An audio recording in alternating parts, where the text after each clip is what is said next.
안녕하세요 여러분. 오늘은 국립생태원의 야외 공간을 둘러보면서 생태계를 이해해보는 시간을 가지려고 합니다. 이 한반도 숲을 소개해 주실 야외식물부의 이수창 차장님 소개해 드리도록 하겠습니다. 오늘 여러분들께 생태원의 의미 있는 공간 한반도 숲을 소개해 드리려고 나왔습니다. 한반도 숲은 국립생태원에서 대표적인 공간이라고 들었는데요. 이 네네. 한반도 숲은 어떤 곳인가요? 우리나라 한반도에서 발견할 수 있는 다양한 산림들을 축약해 놓은 그런 공간이라고 할 수 있습니다. 우리나라 남부지방, 제주도를 비롯한 남부지방에서 중부지방 그리고 높은 산에 이르기까지 다양한 기후대의 공간들, 크게 이제 5군데의 기후대를 남북 방향으로 길쭉한 한반도 숲에 조성을 해 놓은 공간이라고 보시면 됩니다. 이렇게 한반도 숲은 5개 식생대로 구성되어 있다고 했는데요.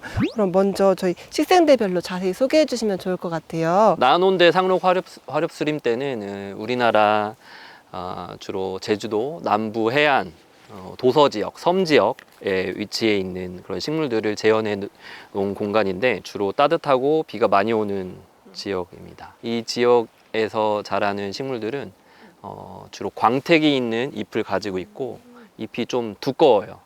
그래서 겨울을 날 수 있는 그런 조건을 가지고 있고, 이제 상록이라는 게 이제 겨울에도 녹색을 띠고 있다는 뜻이죠. 그래서 겨울에도 광합성 작용을 하고, 이제 상대적으로 중부지방보다 따뜻하니까 그런 것들을 충분히 할 수 있는 그런 곳이고, 겨울에 꽃이 피는 동백나무와 종가시나무, 아회나무, 까마귀, 베개, 백냥금, 마삭줄, 송악 이런 식물들이 한반도 숲에 심어져 있습니다. 서천은 제주도나 이제 남해안보다 겨울이 좀 더 추운데 난온대 상록 화렵수림대의 식물들이 여기서 잘 적응하고 살고 있나요? 처음에 조성을 했을 때 난온대 상록 화렵수림대에 심어 놓은 식물들이 조금 냉해 피해를 많이 받았었습니다. 그래서 지금 이제 남부 지방에 있는 식물을 위로 올렸기 때문에 잘 적응하지 못하는 식물들도 있었는데 잘 적응한 식물들 위주로 현재 남아 있고 어느 정도 그래도 활착을 해 나가고 있는데,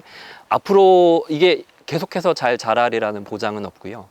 또 갑자기 추운 겨울이 오면 죽을 확률이 좀 높긴 하지만 교육적인 목적을 가지고 지금 일단 난온대 상록 화렵수림대를 이제 관리를 하고 있는 상황입니다. 저희가 남북 방향으로 좀 길게 이제 식재지가 마련이 되어 있어서 아침부터 해 질 때까지 해가 잘 드는 위치에다가 난온대 상록 화렵수림대를 이제 조성을 했습니다. 난온대 낙엽 화렵수림대를 이야기를 들어볼까 해요. 우리나라 남부지방, 아까 난온대 상록 화렵수림대는 이제 겨울에도 잎을 달고 있는 애들이라면 난온대 낙엽 화렵수림대는, 낙엽이라는 게 이제 떨어질 낙자를 써서 잎이 떨어지는 수림대를 말합니다. 경상도, 전라도, 충청도, 강원도 일부 이남, 경기 이남, 그래서 상록 화렵수림대에서 바로 위에 분포를 하고 있고요. 여기에 사는 식물들은 주로 졸참나무, 개서나무, 소나무 등이 심어져 있습니다. 낙엽 수림인데도 소나무가 포함이 되었네요. 난온대 낙엽 화렵수림대 크게 이렇게 부르지만 그 안에 이제 소나무 군락이 자라고 있고요. 소나무의 경우에는 상록 침엽수고 우리나라 온대 기후대에 가장 잘 적응해서 우리나라 사람들이 가장 좋아하는 나무 1위가 이제 소나무라고 할 수 있죠. 전국에 이제 다 분포를 하고 있고요. 난온대 낙엽 화렵수림대에는 안면도에 있는 소나무 군락을 본떠서 조성을 해놨습니다. 그러면은 상록 화렵수림대와는 반대로 이곳에는 이제 낙엽이 지고 낙엽이 물들고 하는 모습을 볼 수 있겠네요. 이제 사계절 내내 가장 변화를 많이 볼 수 있는 그런 공간이라고 할 수 있습니다.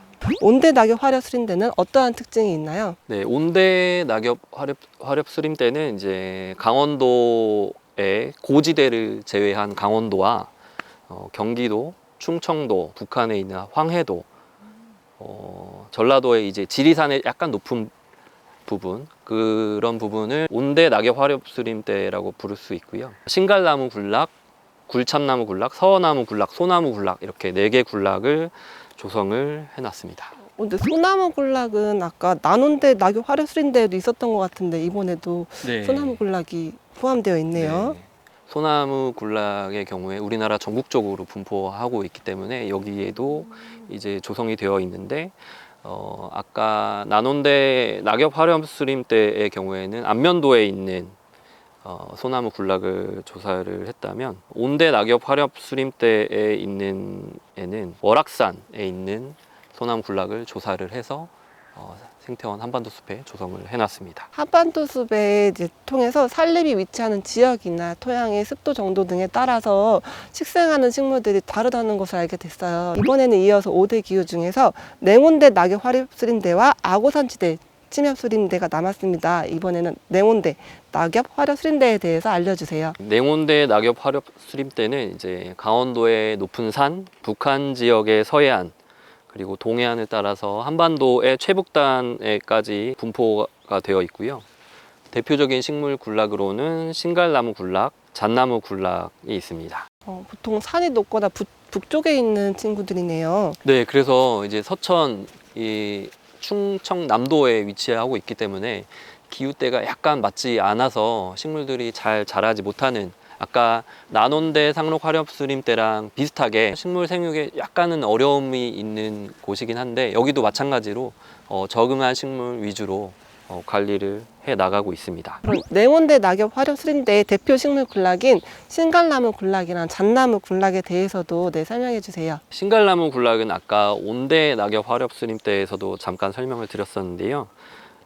그때는 이제 산의 중턱 이상, 그러니까 높은 지대에 조금 더 추운 지역에서 자라는 군락이라고 말씀드렸다시피 냉온대 낙엽 화렴수림대의 주요 식물 군락이라고 할 수 있습니다. 경기도 강원도 이북의 냉온대 기후대 대표 산림 식생으로 경사면의 상부, 산정, 산 꼭대기까지 위치를 하는 그런 군락이라고 할 수 있고요. 생태원에 조성한 신갈나무 군락은 설악산 남쪽 그리고 전봉산에 있는 신갈나무 군락을 조사해서 조성을 하게 됐습니다. 주요 식물들로는 신갈나무, 복자기나무, 철쭉, 꿩의 바람꽃, 댄잎 현오색 등이 있습니다. 잣나무 군락도 신갈나무 군락과 마찬가지로 냉온대 기후대의 대표적인 산림 식생이라고 할 수 있습니다. 높은 해발 고도의 산정, 능선부에 위치를 합니다. 생태원에 조성한 잣나무 군락은 설악산에 있는 대청봉 주변에 식생을 조사를 해서 생태원에 조성을 했습니다. 주요한 식물로는 잣나무, 사슬의나무, 참빗살나무, 두루미꽃, 풀솜대 등이 있습니다. 마지막으로 아고산대 침엽수림은 어떤 곳인가요? 북한에 있는 개마고원, 그리고 남한의 지리산, 한라산 등의 높은 해발 고도를 가진 그런 지역 수림대를 말합니다. 개마고원과 지리산에 높은 곳에 사는 식물들은 굉장히 추운 곳에 살고 있는데 어떤 특징이 있나요? 네, 이렇게 추운 곳에서 사는 식물들은 따뜻한 곳에 사는 식물들에 비해서 물을 머금고 있는 그런 기능들이 많이 발달을 했습니다. 선인장의 경우에 잎이 가시가 되었다는 얘기를 들어보신 적이 있으실 거예요. 그런 것처럼 아고산 침엽수림대, 침엽이라는 것은 이제 뾰족한 잎을 가지고 있다는 것을 뜻하는데, 증산작용을 억제할 수 있는, 그러니까 자기의 몸에 안에 있는 수분이 밖으로 빠져나가는 걸 억제하기 위해서 잎을 작게 만들고 식물의 전체적인 형태를 작게 가져가는 그런 특성이 있습니다. 침엽수들의 바늘잎이 그런 생존 전략이었군요. 건조한 겨울 바람과 강추위로부터 수분 손실을 막기 위해서 그렇게 발달해 왔습니다. 아고산 침엽수림대는 어떻게 재현되었을까요? 한반도 숲에 있는 아고산 침엽수림대는 두 가지 식물 군락이 재현되었는데요. 첫 번째는 전나무 군락, 두 번째는 구상나무 군락입니다. 전나무 군락은 강원도 전봉산에 있는 식생을 조사했고, 구상나무 군락은 한라산, 제주도 한라산에 있는 식생을 조사해서 재현을 하였습니다. 이 한반도 숲이 인위적으로 조성되었다는 게 믿기지 않을 정도로 정말 실제 숲의 모습이었는데 이러한 이야기가 있었군요. 이 공간에서 이제 한반도의 기후대별 식생 연구나 아니면 교육 자원, 그리고 이제 훼손되어 가는 생태계 복원 모델 자료로도 활용되면 너무 좋을 것 같더라고요. 저희 이렇게 긴 시간 동안 한반도 숲에 대해서 깊은 이야기 해주셔서 너무 감사합니다. 감사합니다.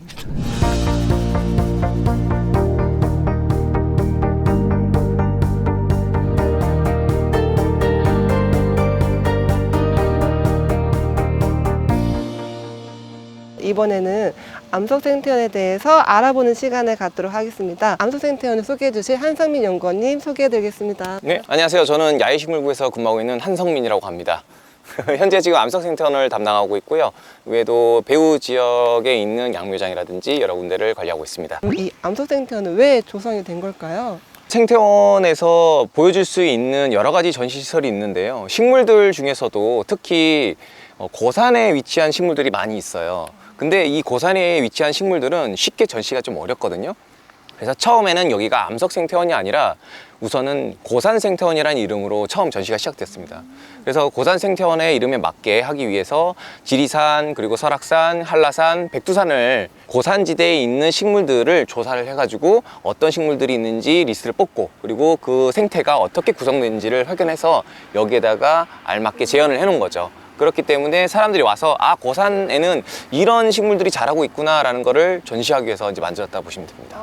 그러면 이 암석생태원에서는 다양한 지역과 다양한 기후에 살고 있는 식물들을 볼 수 있겠네요. 네, 그렇죠. 여러 군데에서 볼 수 있는 것들을 한 군데에 모아놨다고 보시면 될 것 같아요. 어떤 특징이 있을까요? 그 암석생태원을 만들기 있어서 가장 고민했던 부분의 하나가, 고산지대는 여러분들이 아시다시피 추워요. 상당히 기온이 굉장히 낮습니다. 근데 여기는 그렇게 고도가 높지 않기 때문에 여름철이 되면 너무 뜨거워져요. 그런 거를 좀 고려했을 때 이 식물들을 좀 살릴 수 있는 방법이 어떤 것이 있을까 했을 때 해외 사례라든지 국내에서 여러 가지 논문들을 찾아본 결과 지중 냉풍 시스템을 적용했을 경우에 가장 효과적이었다는 것을 알게 됐습니다. 우리가 흔히 생각하는 지하와 그리고 지상의 온도 차이는 굉장히 많이 나거든요.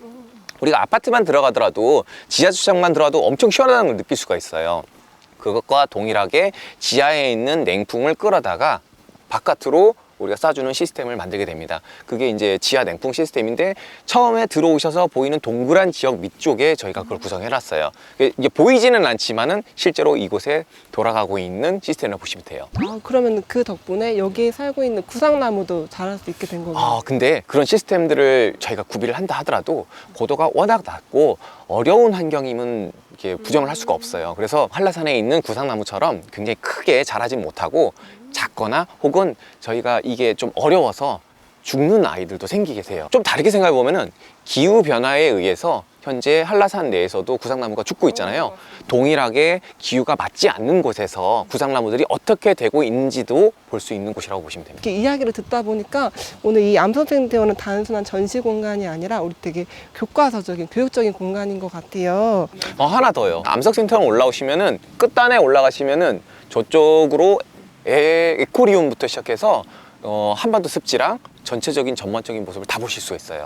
그래서 한 번은 꼭 오시면 좋은 곳이긴 합니다. 맞아. 여기서 생태원의 전경을 둘러보기에 네. 너무 적합한 장소 같더라고요. 네네. 그래서 이렇게 오시면 바람도 느끼면서 한번 이렇게 전경도 둘러보시고 좀 힐링하는 시간을 갖기 너무 좋을 것 같습니다. 감사합니다. 감사합니다.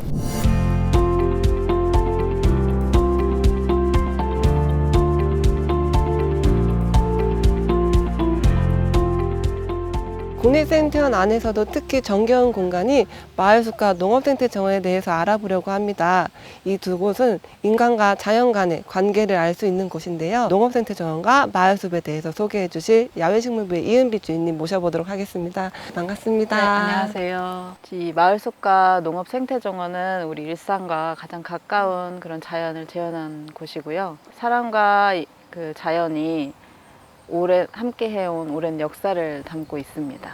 중요한 공간이었네요. 그러면 저희 오늘 마을숲부터 이제 이야기해 보도록 할게요. 네. 마을숲은 어떤 공간인가요? 마을숲은 오래전부터 이제 풍수지리학적으로 마을의 그런 지형적 결함을 보완하기 위해서 조성된 곳이고요. 겨울에는 찬바람을 막아주고, 그리고 봄에는 마을 안에 있는 논 안에 수분 증발을 억제해주는 그런 기능을 또 담고 있습니다. 그러면 마을숲은 인간 활동과 생태적 기능이 중요한 역할을 하고 있겠네요. 자연재해를 막아주는 동시에 인간과 자연을 연결하는 그런 중요한 다리 역할도 하고 있습니다. 이 마을숲은 주로 어떤 수종으로 이루어져 있고 어떻게 조성되어 있나요? 주로 마을 안쪽에 느티나무가 식재되어 있고요.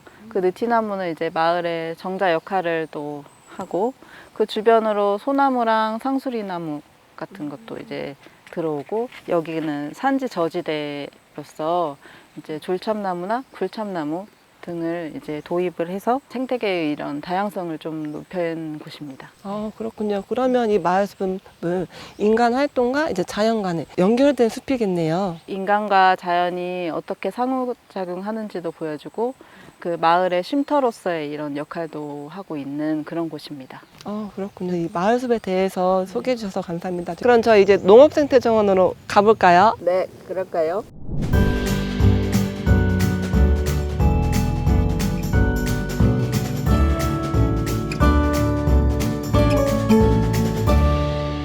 이번에는 농업생태정원에 대해서 알아보도록 하겠습니다.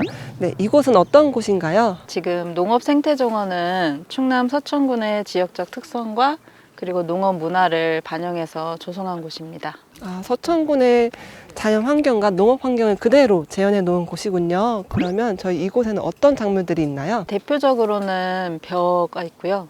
그리고 수세미오이와 같은 밭작물, 그리고 모시풀, 그리고 꾸지뽕나무와 같은 그런 과수류가 식대되어 있습니다. 모시풀이라고 하면은 네, 중요한 특별한 의미가 있는 작물이죠. 바다에서 불어오는 해풍과 그리고 비가 많고 습유난 그런 서천군의 지역에 모시풀을 재배하는 데 적합한 그런 조건을 가지고 있습니다. 아, 그럼 모시풀은 어떻게 쓰이나요? 모시풀은 주로 음식이나 약재로도 활용이 되고요. 그리고 역사적 가치를 지닌 전통 옷감으로도 쓰인다고 합니다. 아, 네. 모시풀은 저희 중유 무형문화재로도 지정이 되었다고 합니다. 이 농업생태정원은 단순한 농업 전시가 아니라 뭔가 더 큰 의미를 담고 있겠어요. 이 자연과 인간의 관계 그리고 농업 문화의 그런 가치를 배울 수 있는 공간이고요. 이 기후변화의 시대에 지속 가능한 농업의 의미를 배울 수 있는 그런 교육적 역할도 하는 곳입니다. 오늘 마을숲과 농업생태정원에 대한 이야기를 듣고 보니까 국립생태원은 단순히 자연을 전시하는 것이 아니라 인간활동과 자연의 오랜 관계를 품고 있는 것 같아요. 생태계는 인간과 자연이 함께 살아온 이야기를 들려주고 국립생태원은 그 소중한 이야기를 지켜가고 후세에도 전해주기 위해서 노력을 하고 있습니다. 오늘 깊은 이야기 해주셔서 감사합니다. 네, 감사합니다.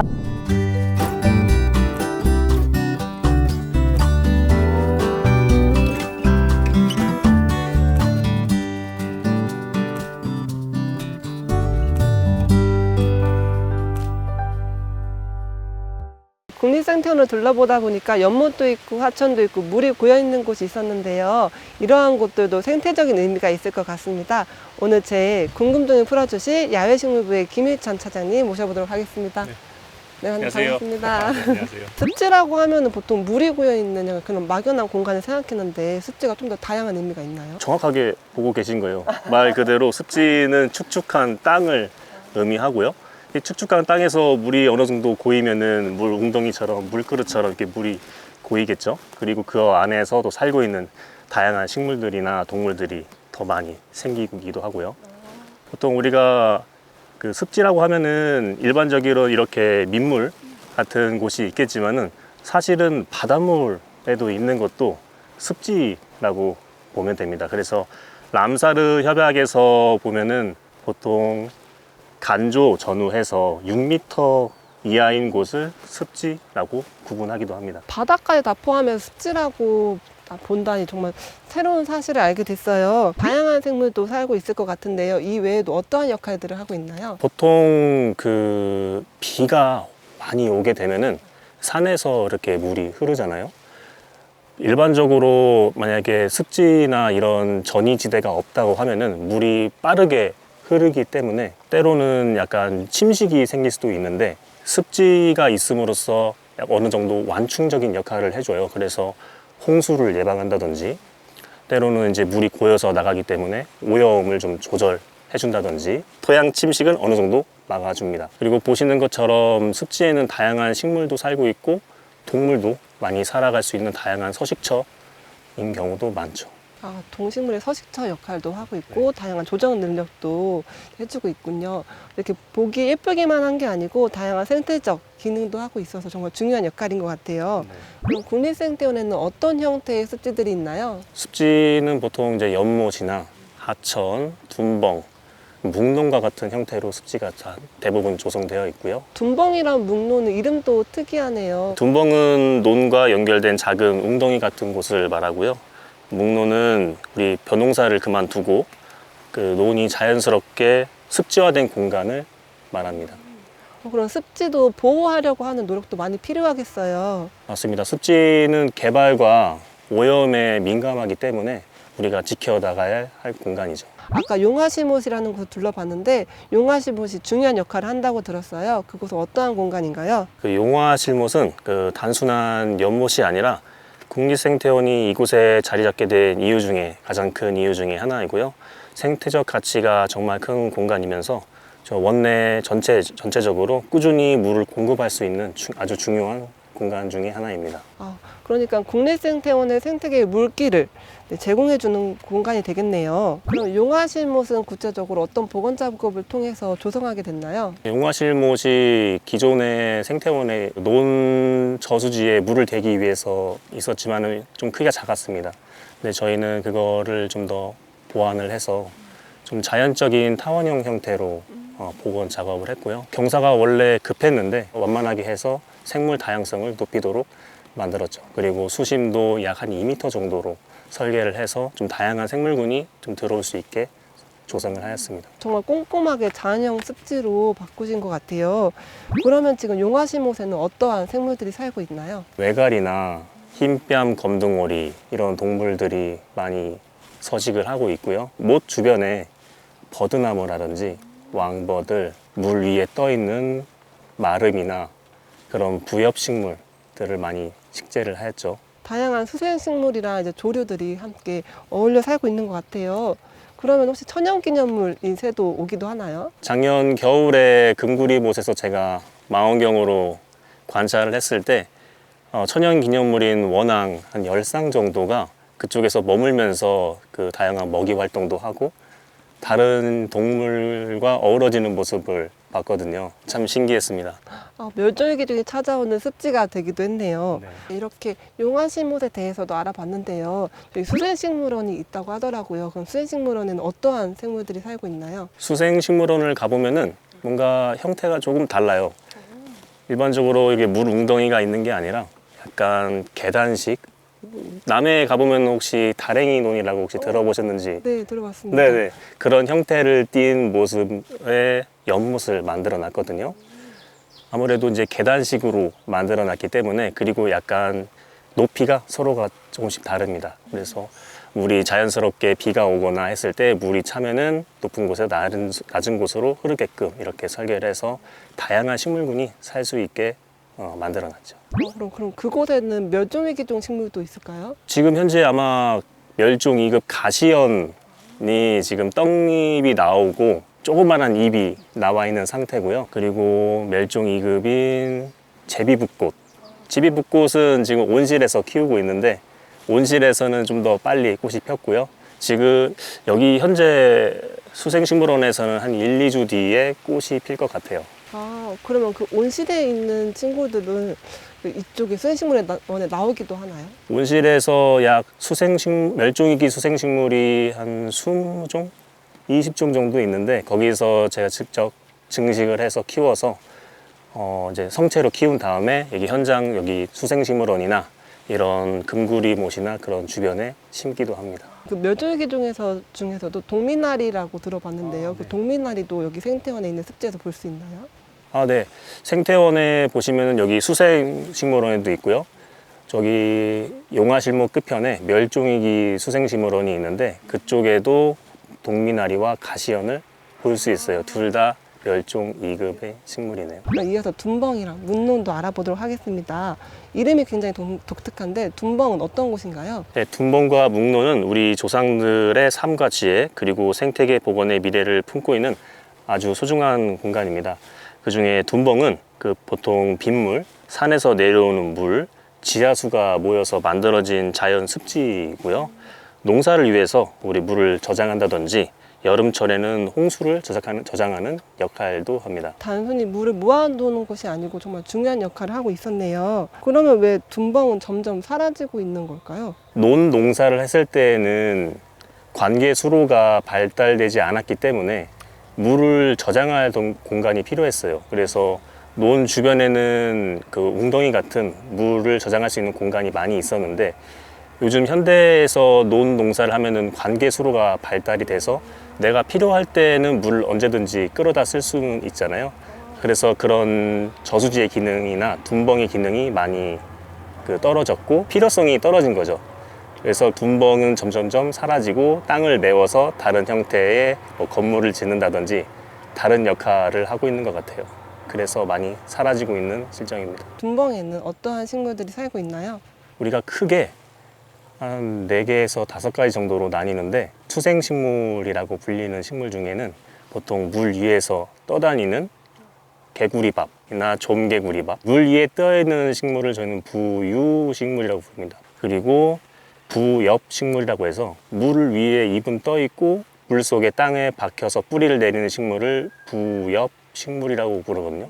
보통 수련이라든지 가시연 이런 종류를 우리는 부엽식물이라고 부릅니다. 그리고 물속에 완전히 잠겨서 사는 식물이 있는데 거기에는 뭐 검정말, 붕어마름, 뭐 나사말 같은 종류도 있고요. 완전히 수변에서 물 위로 길게 솟아올라 자라는 뭐 갈대라든지 부들, 줄 이런 게 보통 우리는 정수식물이라고 불립니다.